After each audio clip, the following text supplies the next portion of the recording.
The truth hurts, doesn't it? Let's get to Money in the Bank 2025, where folks, out of the four announced matches, obviously, we had the one impromptu match there for the Intercontinental Championship between Octagon Jr. and Dominic Mysterio. Out of the four announced matches that occurred on this PLE, as I am recording, by the way, on Sunday, the day after Money in the Bank. So we'll see what goes down on Monday. We'll get into that here in a minute.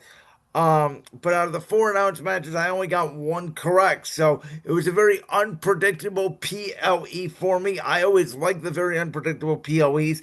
These matches were born with action. I talked about there was only four announced matches on the card. Maybe this would be a shorter PLE, and it ended up not ending till about 10:20 p.m. Eastern time. The Money in the Bank matches went longer than they typically do, which I thought had some dull spots in there. I thought they could have been a little bit shorter. But let's start with the women's Money in the Bank ladder match, which of course featured the three veterans, if you will, and Alexa Bliss and Naomi. Obviously, Alexa Bliss, former women's Money in the Bank winner, former women's world champion, Naomi, a former SmackDown women's champion, and Rhea Ripley, who had never been in a ladder match, but she's obviously a former world champion in WWE.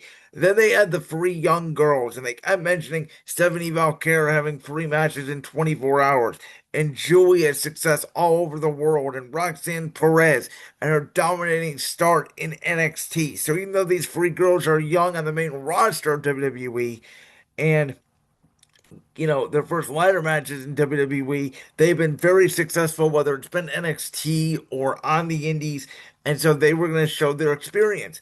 And I thought it was a little bit of a clunky match, I'll be honest with you. There wasn't too terribly memorable spots outside of the double code red between Alexa Bliss and Roxanne Perez, delivering it to the likes of Julia and Stephanie Valkyrie through those two ladders that were bridged. You have Stephanie Valkyrie doing the devil's kiss to Rhea Ripley on top of that bridge ladder, which I like. I know last year we had the spot where Chelsea Green fall through two tables, which I thought was fantastic. And I thought last year's Women's Money in the Bank ladder match with Tiffany Stratton winning it absolutely knocked this one out of the park, to be honest with you. But I did like how they really didn't use a lot of weapons. Again, outside of the tables being sometimes using Money in the Banks, I do like the fact that when ladder matches don't use tables, ladders, and chairs, because then it's like, what's the point of a TLC match as opposed to just a regular ladder match? I'm kind of stickler that way. Um, but we had multiple girls go for the contract. I thought that there was at some point where, Julia was sort of waiting for Naomi or Rhea Ripley to get up the ladder and she was just sort of standing there. I always find that kind of weird where they're acting like they can't pull the briefcase down, where clearly they're waiting for somebody who was late getting up or late for their spot. It just looks very clunky. But in the end, we had Alexa Bliss and Rhea Ripley going for the briefcase. Naomi comes up from behind, takes them out, and Naomi kept looking back like Jade Cargill or somebody was going to come out, which was my initial prediction that Jade Cargill was going to cost Naomi the women's Money in the Bank ladder match. That did not happen. Naomi climbs up the briefcase. She wins the women's Money in the Bank contract. She was the betting favorite going in, and she was victorious. And I'll be honest with you, I was a little bit taken aback because, as I said, Triple H loves to book the Royal Rumble with a hint of what's coming up in the future. And Roxanne Perez, not only did she win or be the runner up in the Royal Rumble, I should say, she was in the Elimination Chamber. And I thought that was a huge sign for Roxanne Perez's push going forward. I thought her being involved in the Judgment Day, her having the Money in the Bank contract, looming that over the head of Liv Morgan, who is also a former women's world champion. Liv potentially getting jealous when Roxanne Perez won the women's world championship from Io Sky. I thought would have been a good storyline, but they're going in another direction here.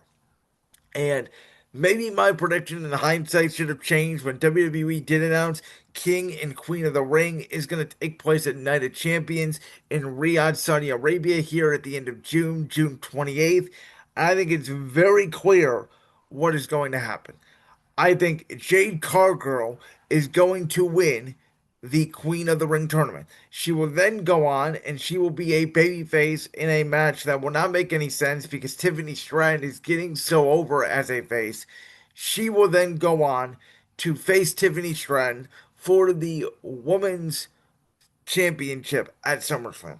Could I see Jade versus Charlotte Flair? Maybe Charlotte in a rematch with Tiffany takes the title off Tiffany, and then you get, a babyface Jade versus heel Charlotte at SummerSlam. Yes, I could see that.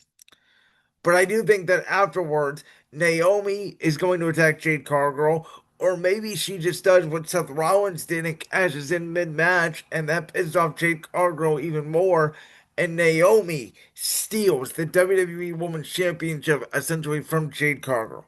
And that will lead to this three-way triangle that we will eventually get back to between Rhea Ripley, or excuse me, Bianca Belair, excuse me, Naomi, and Jade Cargill. And I said at the time, I did not like Bianca Belair winning the Elimination Chamber. I did not understand it.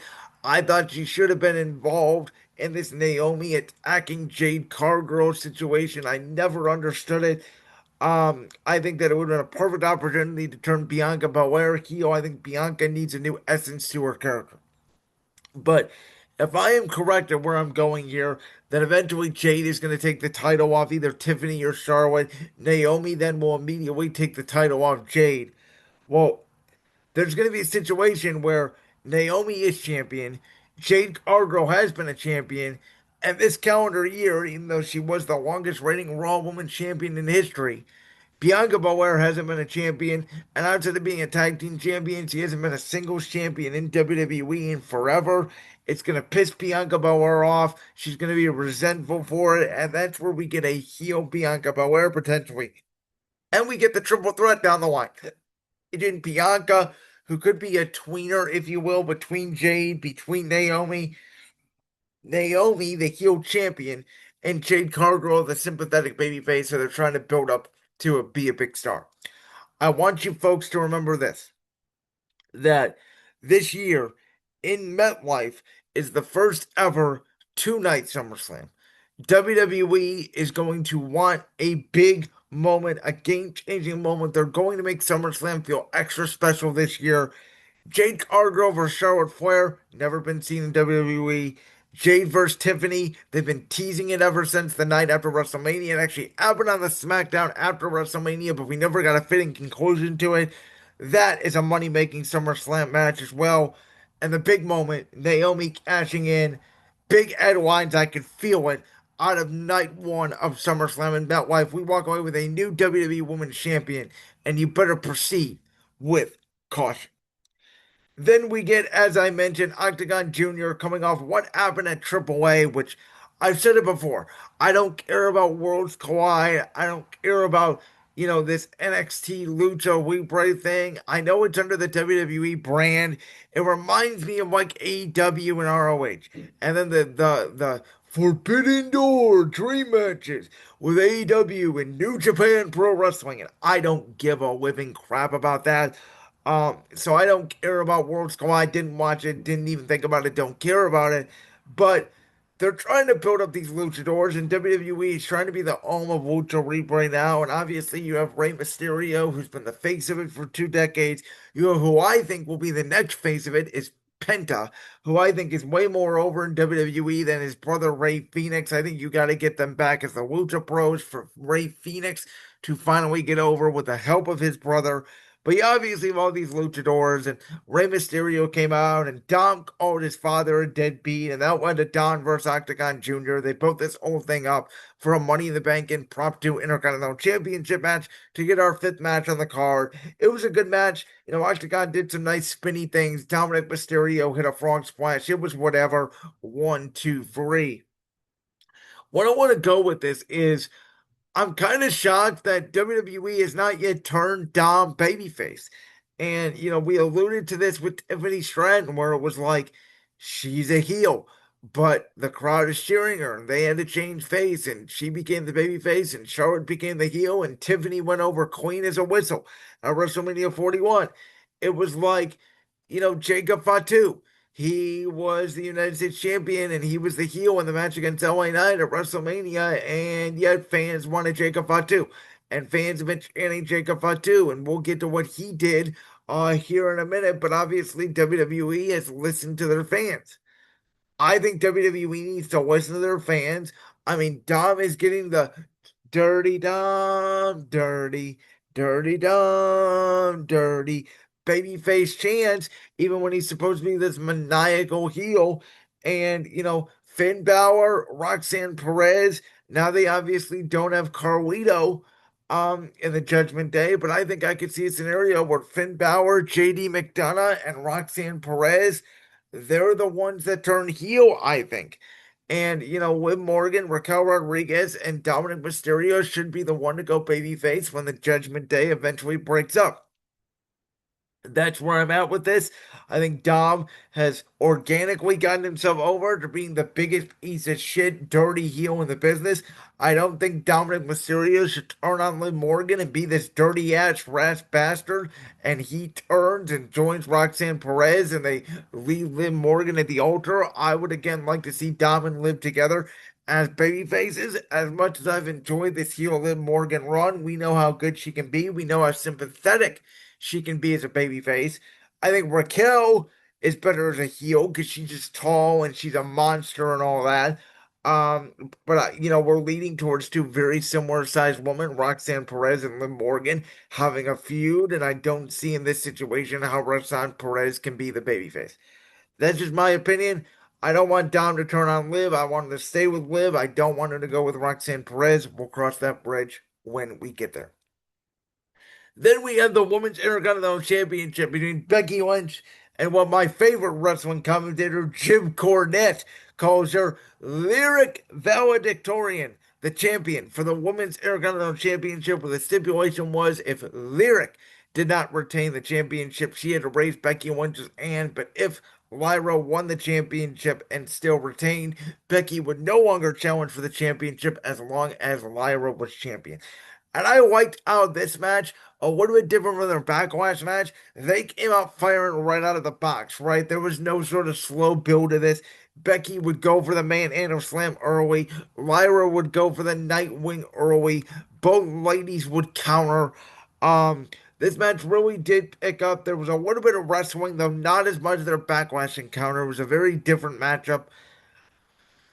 This match really picked up though when Becky was able to hit the manhandle slam from the top rope and Lyra was able to kick out at two. Then there was a moment where Becky would hit a manhandle slam on the floor, but Lyra then would also hit the Nightwing on the floor, and both ladies were down for a count of nine on the outside. As soon as the referee, Jessica Carr, made that count of nine, both ladies just got up and randomly sprinted in the ring like they were resting for the last 3, 4 seconds of the count, which I never liked that.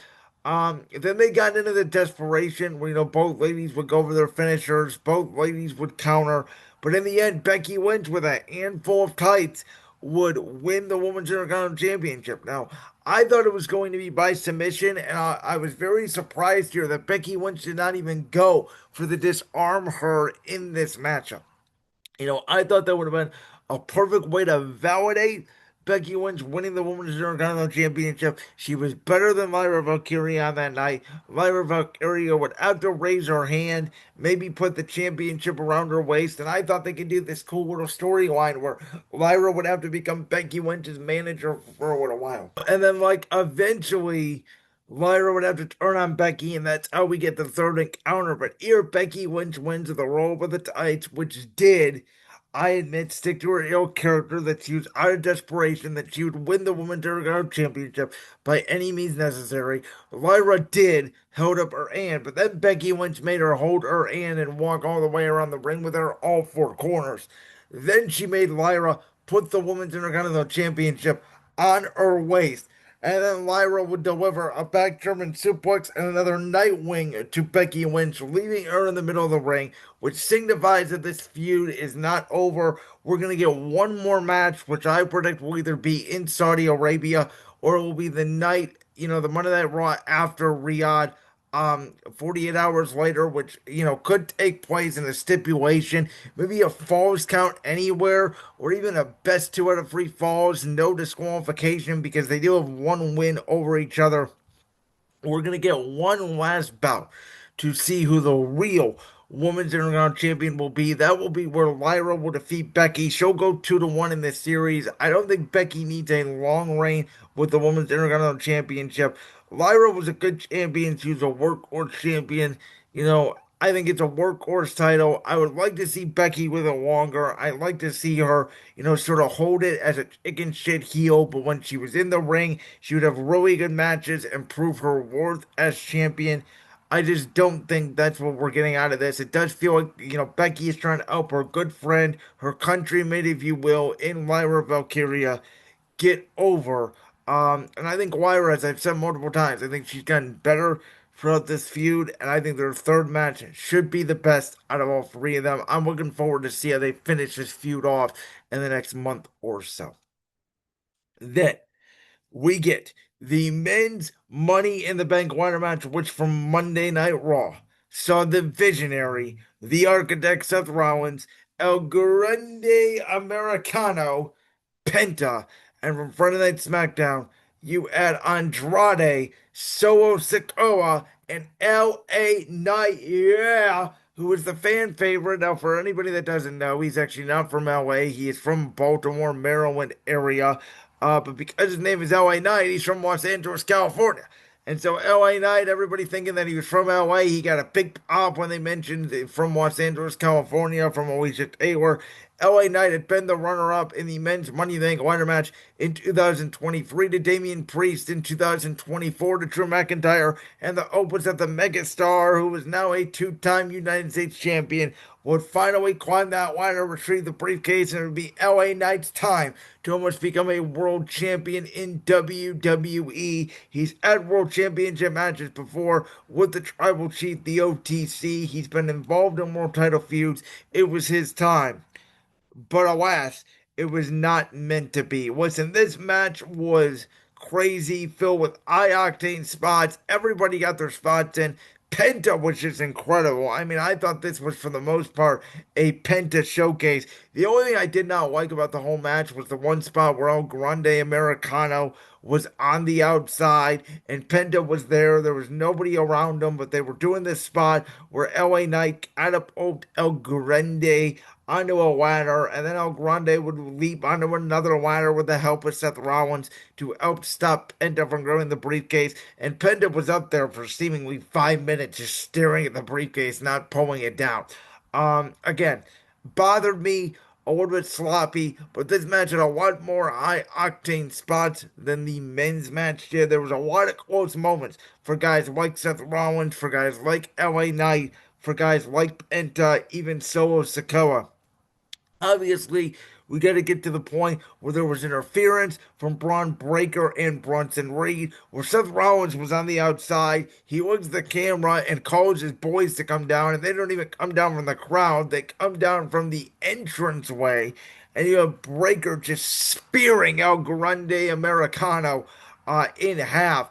There was also an incredible moment where Penta would do a Mexican destroyer on Andrade. It would basically, or excuse me, Penta would do the Mexican destroyer on Solo Sikoa, where Andrade would do it to, I believe it was Seth Rollins, but it basically broke the ladder in half, and that's what basically El Grande Americano used to scale that ladder to get up to stop Penta at that spot. But Breaker and Brunson Reed come down. They absolutely destroy El Grande Americano with a spear. Breaker takes out LA Knight with a spear. Brunson Reed gives Andrade a tsunami, which, again, great call there by Wade Barrett. It was funny the whole night. Michael Cole was saying he was looking up El Grande Americano on Wikipedia, and they were trying to distort between El Grande Americano and Chad Gable. It was quite distracting, but pretty hilarious throughout the entire men's Money in the Bank ladder match. But when it looked like they were going to take out Solo Sikoa, out comes Jacob Fatu and JC Mateo. And I'll be honest, Braun Breaker essentially runs through JC Mateo with a spear. But we get the moment where Brunson Reed has been taken out now, and it is Jacob Fatu with a big pop-up Samoan, which was just insane that he was able to get Brunson Reed up for a pop-up Samoan drop. But then you had the moment where there's nobody around the ring. So Sikoa is all alone. He climbs the ladder, and guess who stops him? Jacob Fatu, who says, I ate you, Solo. Bam, takes him out with a up power bomb and a huge clothesline. Jacob Fatu, along with a moonsault now, is all on his own. Jacob Fatu is a babyface United States champion, and Solo Sikoa's version of the bloodline is now just left with JC Mateo and potentially Tamatonga Tungaloa when he comes back. But for the most part, the bloodline story that has lasted 5 years in WWE is no more. Jacob Fatu finally the United States champion turns on Solo Sikoa. Now, I don't think Solo needs the U.S. Championship. I think they're going to use this for more of a feud between Jacob Fatu and JC Mateo. Get JC Mateo over. Potentially, he takes the U.S. Championship off of Jacob Fatu, which is what I initially predicted this to happen at WrestleMania. They stretched it out for a couple months. They let Jacob Fatu hold the championship over LA Knight to get to this phase where Jacob Fatu, and we said it when he debuted, way back last summer. He's been on the main roster now for almost a year.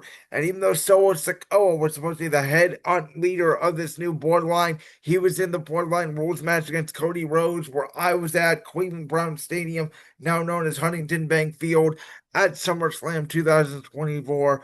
But Jacob Fatu was always more popular. He was always more scary. He always had more aura, as the kids would say. And the last thing I will say on this, though, is LA Knight would go for the briefcase. He'd go for a BFT. Seth Rollins would deliver a stomp to LA Knight. That was all she wrote. Seth Rollins would climb the ladder, and with Braun Breaker and Brunson Reed by his side, no interference or appearance whatsoever from Sami Zayn or CM Punk on the night. Seth Rollins wins the men's Money in the Bank ladder match, and I think it is very clear he is going to try to cash in once Jey Uso defeats Gunther, which will be an incredible rematch, and Gunther will sell his ass off, and they have done an incredible job building to this rematch, and it will tear the house down in Phoenix, Arizona, on Monday Night Raw between the Yeet Man, the Worldwide Champion, and the Ring General in their WrestleMania 41 rematch. Jey Uso will win. Seth Rollins will try to cash in his Money in the Bank. And I hope CM Punk and Sami Zayn stop him. And who knows? Maybe even Roman Reigns, right? Maybe the OTC makes his return and you get Roman Reigns having a team with CM Punk, having a team with Sami Zayn against Braun Breaker, Brunson Reed, and Seth Rollins in Saudi Arabia in Riyadh at Night of Champions. Certainly possible. I'm very interested to see now on the men's side who wins the King of the Ring tournament because we don't know yet who's going to be the world champion on Monday Night Raw as we head into SummerSlam. Is it going to be the Ye-Man Jey Uso? Is it going to be main event Seth Rollins? Is there going to be a wild card? Is WWE going to find a way to put the championship on Logan Paul? Who knows? But we will find out. Again, I'm recording this on Sunday before Monday Night Raw, so if there is a big title change on Raw, I'll make sure to cover it on Tuesday's show. I'll make an amendment to this video. There'll be a cut in the audio. But as again, I'm predicting that Jey will defeat Gunther. Seth Rollins will cash in the Money in the Bank. He will be stopped by CM Punk. He will be stopped by Sami Zayn. He may be stopped by Roman Reigns, and he will fail his cash in for the men's side, all like Drew McIntyre did a year ago. Now, I thought they could have went the route of Seth Rollins wins the King of the Ring, and that's how he challenges Jey Uso for the World Championship at SummerSlam, which again makes me think they have a different plan for King of the Ring. I always thought the plan for SummerSlam was Jey Uso defending the World Championship against Seth Rollins and Cody Rhodes getting his rematch for the Undisputed Championship against the never seen 17-time World Champion. I still think that is the case for the WWE Championship side. The World Championship side right now, I couldn't tell you. Speaking of the WWE Championship side, so the main event happens. Cody Rhodes gets a little bit booed. cheered but somewhat booed. Jey Uso gets a big pop as they are definitely yeeting in Los Angeles. Logan Paul gets booed. John Cena is obviously appreciated as the never seen 17-time world champion. We have John Cena and Cody Rhodes start the matchup. And then John Cena tags in Logan Paul and then quickly tags himself back in. And then we get John Cena and Cody Rhodes locking up. There's a lot of big moments. There was a lot of big spots. Jey Uso took most of the beating. There was a moment where Logan Paul and John Cena had a disagreement on a tag, and then allowed Jey Uso to make the hot tag to Cody Rhodes, which where this matchup really picked up. There was a moment where Logan Paul, was about to do a frog splash to Cody Rhodes, and he caught his drone in the air that WWE now uses for shots as a viral moment. A really cool shot where Cody Rhodes suplexed Logan Paul. Then you have Jey Uso deliver the spot to Logan Paul, and we saw all that footage from a drone. There was a moment where Cena goes for an AA on Cody Rhodes. Cody counters, which leads to Jey Uso delivering the spear to John Cena. But the announce table did not break because Jey Uso stayed on the announce table while Logan Paul delivered a moonsault to Jey Uso for the table, which essentially took Logan Paul out of the matchup, which then opened the door for Cena to try to take advantage to AA Cody Rhodes. And guess who comes out? A man dressed in a hoodie, jumps over the barricade, and I'm not trying to be racist here, but you can see the skin color, and I knew who it was right away. R-Truth, aka Ron Killings, is back. And there was all of this speculation and innuendo, and I did not cover it on the show this week because we wanted to get more details. And we didn't know if he was officially gone yet from WWE or if he was still going to be on TV for a couple weeks, if his contract expired, if he was fired, whatever it is. Ron Killings, what's up? We want truth, which John Cena acknowledged this past Friday night at SmackDown when he earned the chance and said, "You can't handle the truth." To be honest with you, I thought there was something planned then because I don't think John Cena would have acknowledged it. I kind of thought it was strange. I kind of thought it was weird, but I did not expect for Ron Killings to stop John Cena and allow Cody Rhodes at the crossroads. One, two, three. And by the way, this was right after the referee was down dealing with Logan Paul. John Cena ended up hitting the American Nightmare with the Undisputed Championship. I forgot to mention that part of it. R-Truth stops Cena. Cody Rhodes hits the crossroads. One, two, three. The Yeet Man, who took a beating in this match, and they're going to tell the story with him and Gunther on Monday, how he took a beating in this match. But the Yeet Man and the American Nightmare get their victory over John Cena and Logan Paul.